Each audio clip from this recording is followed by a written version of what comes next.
Hello, and welcome back to The Goodness Margin, the place where we find margin for the good things in life. Today, I want to share with you a financial tool that I used years ago, and I kind of dropped off using it, but I'm definitely picking it back up this year. Sinking funds. Before I share all about it, I would love for you to subscribe to my channel. Hit the bell so you'll be notified when the next video goes live. Some of you may be really familiar with sinking funds, and you may not. So what is a sinking fund? A sinking fund is just simply a small fund that we use to put money in for purchases or events that we know are upcoming. And what really made me start thinking about it is back in December when Christmas was happening, we had an extra Christmas party that we hosted. I have two birthdays, my husband's birthday and my daughter's birthday are during that month. We just had several things that happened. We ended up hosting Christmas dinner. There were several things that added to expenses, and I had not really planned ahead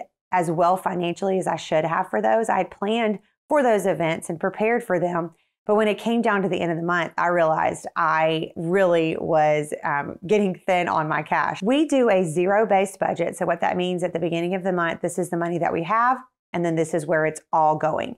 And when you do a zero-based budget, many times it doesn't allow a lot of wiggle room unless it's an emergency and then you pull from your emergency fund. So what a sinking fund is there's something that's happening, it's coming up, you know it's happening, and so you're going to save some money for that. Where do you save that money? You can save it in cash and keep it on hand. You could save it in a separate savings account and put it in the bank and maybe just keep a spreadsheet to keep up with that. There's multiple ways that you can do that. What accounts do you want to, what things do you want to save for a sinking fund? Well, that is entirely up to you, and it's really up to your budget. How much wiggle room that you have in your budget. For example, I have seen some people save for Valentine's Day in a sinking fund. Valentine's Day is not really, we don't really do a big thing around here. Instead, I will get some candy for my husband and my kids. And so that's something that I can easily fit into my grocery budget. However, my husband and I have an anniversary coming up. I want us to go somewhere really nice to eat.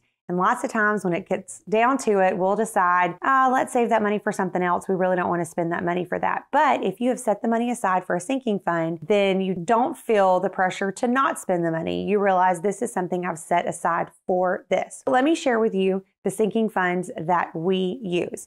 I just keep them in this simple envelope. I have saved for our anniversary, for Mother's Day and Father's Day. And those are funds that I've already funded this year. But then I have some camps coming up. My kids both go to a camp. So there's a fee, a registration fee for that camp. And then we give them spending money. They have snacks. Inevitably, we realize that they are running low on some summer clothes. And so I don't want to be caught off guard for that. So I've written down, and all I used is I folded up a sticky note and I have a little paper clip here that I can put the money on that. I'm saving for birthdays. In our house, birthdays don't start until that last portion of the year, September and December. My son's in September, my husband and my daughter in December. And then Christmas presents. I have divided Christmas presents out. And then on this, I also have our Christmas party and some extra money for Christmas dinner, just in case we want to do something special. But you can save that money however you want to save it for whatever event that makes sense to you. Now, how are you going to save for this? For me, I received some money at the end of the year, and so I took that cash and I started going ahead and funding those accounts. What I like to do is if I earn a little extra money or if I have some money left over at the end of the month out of my grocery budget, I'll take that money and I'll put it in those accounts. Another thing that you could do is you could determine a certain amount of money each month that you're going to set aside to start funding those accounts. And so what's going to happen is it's something that you're really always doing. Now, let's say I've saved $100 for something and I only spend $50. I can take that $50 and either leave it there for next year, or I can go ahead and add $50 to another account that needs to be funded. A sinking fund is a fabulous way to be sure that you're enjoying the things in life. Maybe you have a trip you're planning for, or you really want to do something extra special for a birthday. You make sure that you are financially prepared to do that. I love the concept of sinking funds.